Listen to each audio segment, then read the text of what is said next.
jërëjëf président Khalifa Sall mbokk yi asalaamaaleykum ñu ngi nuyu ñëpp presse bi fi teew leader yi ñu bokkal table bi sénégalais yi ñuy seetaan ak fu ñu mënti nekk di tàmbalee sama kàddu ci jaajëfal suñu mandataire national monsieur Déthié Fall ndax liggéey bi métti na diis na te coow li bëri na attaques yi day jóge fu ne waaye il a su garder le moral et le mental qu'il faut en tant que bon soldat pour continuer liggéey bi te dara perturbé wu ko ba tey mu dem def li mu war a def ko nag avec rigueur ba yàlla wone ci lii mu ci wone lii nag mooy Yewwi Askan Wi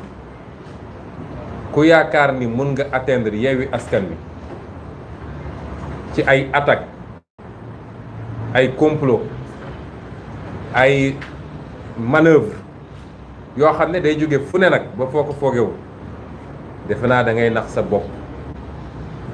li Cheikh Tidiane Youm di wax ni ku xamul luy laytaayu Yewwi Askan Wi di nga lot ci ay pexe yoo ko nasaxale waaye boo moytul yow sa bopp yaay mujj surux ci pexe yooyu. Yewwi Askan Wi c'est d'abord un esprit te seetlu nañ nag li dese adversaires yi fu ñu féete nag laa wax ndax bu leen foog ni adversaires yi ñu sori rek lañu mooy léegi xëy suba ngoon jot ba ngoon jot di sos di xool nu ñu defee ne dañoo bëgg a féewale Khalifa Ababacar Sall ak Ousmane Sonko wala Déthié Fall ak Cheikh Tidiane Youm wala Ousmane Sonko ak suñu sëriñ Mansour Sy Djamil yooyu ñun def ñoo def reetaan waaye loolu mooy pexe bu jeex ci noonu dem nañu ba xam-xam amatul pexe amatul wër di sos suba ak ngoon moo leen dese waaye Yewwi Askan Wi li ko lal ak li ko téye ku foog ni caaxaan dina ko fi dindi da ngay nax sa bopp kon ñu dellu sant yàlla ñaareel bi it mooy di ñaawlu di naqarlu taxawaayu ministère de l'Intérieur, le nouveau défenseur d'une certaine société civile. Ministère de l'Intérieur lii dafa firndeel ni caaxaan lañ fi nekkee ndax koo xam ne nee nga def nga contrôle juridique ba jël liste Dakar ne dañoo tegle ay góor waaye sa contrôle juridique mayu la nga gis ni liste nationale benn bokk yaakaar dañoo tegle ay jigéen kon li mu firnde mooy liste Benno Bokk Yaakaar kenn contrôlé wu ko ba pare ñu bëgg ñu jël leen au sérieux ku fi critiquer administration ñu ne waaw moom nii moom naa dafa bëgg a yee fitna foog ngeen ni lii jaadu na ñoom xanaa dañoo gumba léegi nu ñu mënee tiim liste ñaari jigéen ñu tegle leen 43e ak 44e ñu ne gisuñu ko te acharné wu ci liste Dakar 2 poids 2 mesures yooyu nit ñi bëgg ñu continuer di ko nangu ci réew mi bu dul woon tey vigilance su Déthié Fall dem jël temps xool man bi ma wooyee wax ma ko moom ak Khalifa dama ko ne est-ce que Rokhaya du góor wala Maymuna du góor ndax loolu mënul nekk ndax loolu day am léeg-léeg gis nañu ay góor yu yor jigéen turu jigéen wala jigéen yor turu góor mu ne ma xaaral maa ngi jël dossier individuel yi pour vous dire que du lii mënatuñ ko wëlbati parce que boobu ñoom xamuñu moom li mu doon xool lan la mu ne xaaral ñu ngi may jox dossier individuel yi bi mu jëlee dossier individuel ba jël référence yi xam nga bu ñu nee Maymuna Rokhaya Ndaw fille de Maymuna Njaay fille de kooku moom amatul lu ñuy lam-lame kon ñii sérieux wuñu dañuy tappale dañuy jël liste Benno Bokk Yaakaar jàllale ko d'office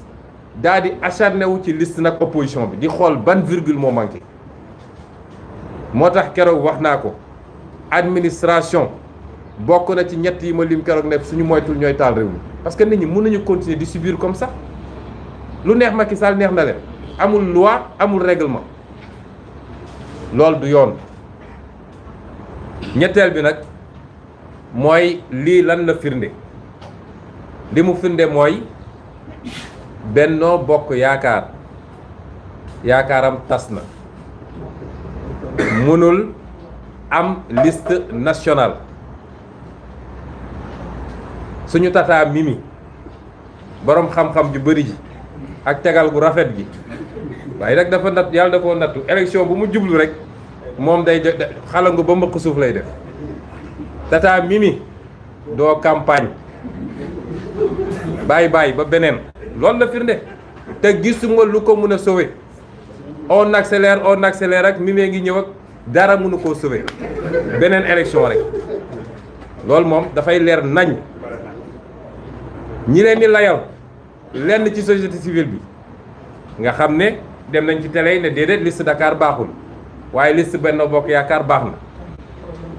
te Sénégal nag politicien moo fi gën a sonn politicien moom ñëpp mën nañ ko critiquer waaye moom amul droit critiquer kenn ku jóg ne politiciens yi ku jóg dem ci télé bi ne man xam naa waaw politiciens yi Benno Bokk kii Yewwi Askan war woon def lii nangam koo ci ne nag yow xoolal sa bopp mu yuuxu dëkk bi yëpp ñooñu ci société civile bi di leen layal fu ne ñu wër di leen défendre lii mënuñu koo layal conseil constitutionnel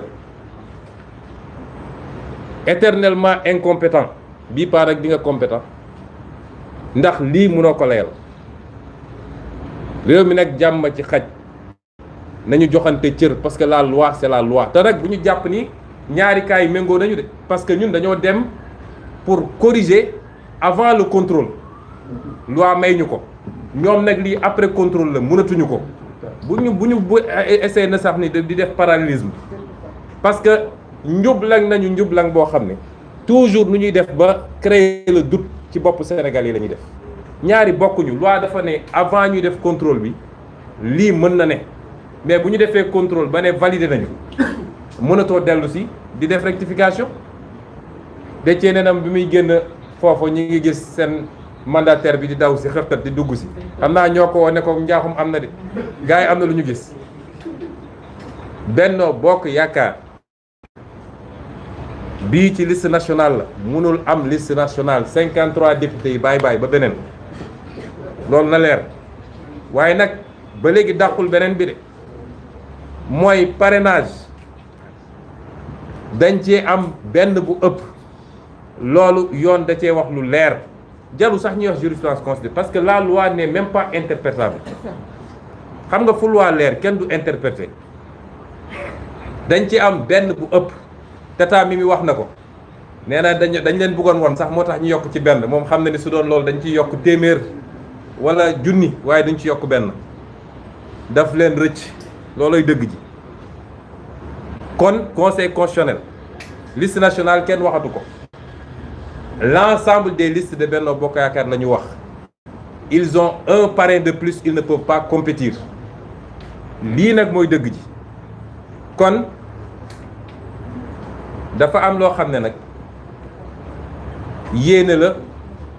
borom a ci mujj surux ñoom seen yéene bi ñu amoon jubal ko ci waxuma la rek Yewwi Askan waaye opposition bi yëpp ñoom ñoo ci mujj surux sénégalais yëpp nag la ñuy waxal réew mi ñun ñoo ko bokk réew pour mu dox il faut que li ñu tëral ne lii mooy charte bi ku mu war a appliqué wu ci yow mu appliqué ko moo xam Macky Sall la tudd moo xam Khalifa Sall la tudd moo xam yow it Sall nga sant sax bon moo xam Ousmane Sonko la tudd ku mu war a dal ci moom rek na dal ci moom mais suñu bëggee jël loi bi di ko appliquer à géométrie variable nit ñi duñ ko nangu loolay andi ay fitna ci réew mi ñu ciy woo ñëpp nag kilifa yi keneen ak keneen lii lu leer naññ la du lu ñuy lam-laame ce que j'ai dit en wolof c'est de commencer par féliciter notre mandataire national monsieur Déthié Fall président du PRP. Ces derniers jours n'ont pas été faciles. Les attaques sont venues de partout, les critiques, Il a su tenir bon et surtout il a su garder son moral de soldat pour continuer le travail. Je vous le disais l'autre jour lors de mon point de presse, en me disant qu'au moment où j'étais en train de parler, Déthié Fall, Khalifa Sall, Aïda Mbodj étaient en train, avec les avocats, de travailler à la rédaction des recours qu'on devait déposer au Conseil constitutionnel. Et c'est ça Yewwi Askan Wi. Parce que nous savons pourquoi nous sommes ensemble. Nous savons où nous voulons aller. Les difficultés ne manqueront pas. C'est ça l'œuvre humaine par essence. Mais en aucun cas ces difficultés ne casseront cette dynamique qui est une dynamique qui transcende nos personnes, mais qui est une dynamique qui chemine, qui concourt à définitivement mettre un terme à une façon de gérer ce pays et à faire renaître l'espoir auprès des Sénégalais. Et donc, félicitations Déthié Fall pour le travail et surtout pour la vigilance. Parce qu'il a été très vigilant pour faire ce travail. La deuxième chose, c'est de dire, toujours dans ce prolongement, que Yewwi Askan Wi demeure cette flamme, cette étincelle devenue une flamme qui a pu restaurer la confiance, l'espoir, l'espérance même auprès de beaucoup de Sénégalais à l'issue des élections locales. Et cette flamme va continuer à briller de plus belle. Elle va continuer à le faire avec l'ensemble de ses membres, avec l'ensemble des Sénégalais, parce que ce n'est pas une histoire de parti politique seulement. Il ne faut pas qu'on se trompe. Ceux qui votent pour la plus grande majorité n'appartiennent à aucun parti politique. Ils s'identifient à un projet et d'une élection à une autre, cette identification à un projet peut changer. Et nous devons du respect à ces Sénégalais-là, quels que soient nos problèmes et nos contraintes. Et c'est parce que cette flamme est très forte et que nos adversaires, quelquefois même nos ennemis, n'ont plus de solution face à ce rouleau compresseur que maintenant, depuis quelques jours, c'est la calomnie, c'est l'invention même, c'est le mensonge, excusez-moi du terme, puisqu'ils vont même jusqu'à fabriquer de faux messages WhatsApp, pensant pouvoir nous mettre les uns contre les autres. Il n'y a aucun nuage, même s'il y a des problèmes internes, il n'y a aucun nuage personnel entre les leaders de Yewwi Askan Wi. Il n'y a aucun problème personnel entre l'un ou l'autre des leaders ou des membres de Yewwi Askan Wi. Les gens sont libres d'exprimer leur point de vue, mais ça ne va pas au-delà de cela. Ceci dit, nous déplorons la légèreté, pour ne pas dire la complicité de l'administration chargée des élections, du ministre de l'Intérieur. Venant de lui, d'ailleurs, rien ne nous surprend, et vous le savez. C'est ce qu'il y a de pire dans ce qu'on peut faire comme ministre de l'Intérieur, Antoine Félix Diome. Et c'est pourquoi il est derrière une certaine société civile qu'il félicite d'ailleurs pour service rendu à Macky Sall. C'est ça la vérité. Parce que cette administration s'est acharnée sur la liste de Dakar de Yewwi Askan Wi pendant que la loi nous permettait de faire encore les rectificatifs. Et cette même administration nous dit qu'elle ne s'est pas rendu compte que Benno Bokk Yakaar, à la 43e et à la 44e place de sa liste de suppléants, sur la liste nationale, avait aligné 2 femmes. Cela nous amène à nous poser la question de savoir est-ce qu'ils avaient même regardé la liste de Benno Bokk Yakaar. Et pourtant, ils l'ont validé. Là, ils ont rejeté notre liste de Dakar, refusant ce qui est un déni d'administration. Et nous allons poursuivre cette administration, refusant même aux mandataires la possibilité de déposer un courrier. Depuis quand l'administration refuse de prendre un courrier? Ces gens ignorent-ils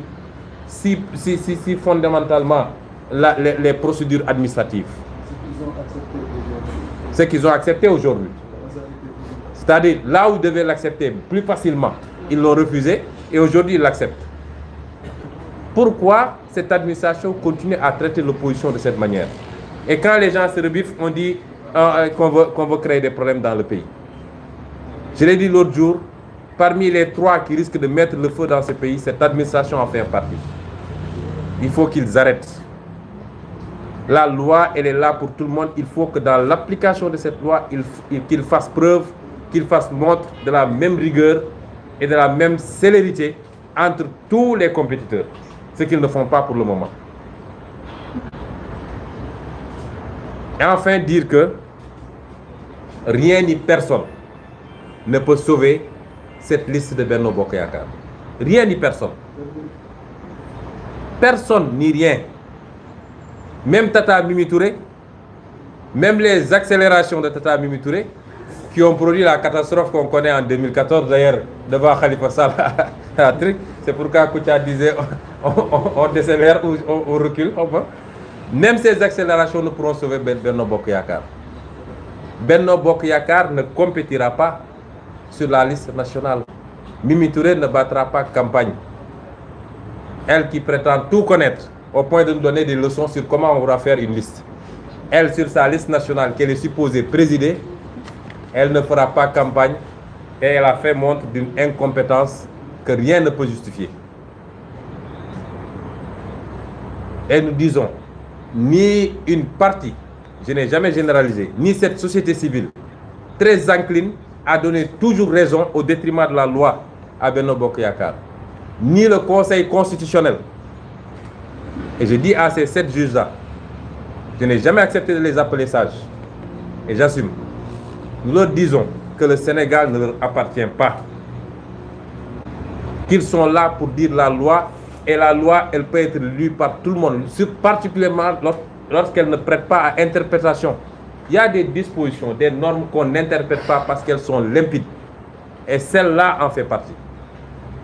Celle qui dit que si vous faites le nombre de parrains, c'est dans tel intervalle, elle est très claire et ce même Conseil constitutionnel l'a posé comme principe dans une de ses décisions en 2017. En disant que le seul fait que Malick Gakou ait produit plus de parrains que demandé suffisait à invalider sa liste. Ça, c'est la jurisprudence. Je ne vois pas par quelle alchimie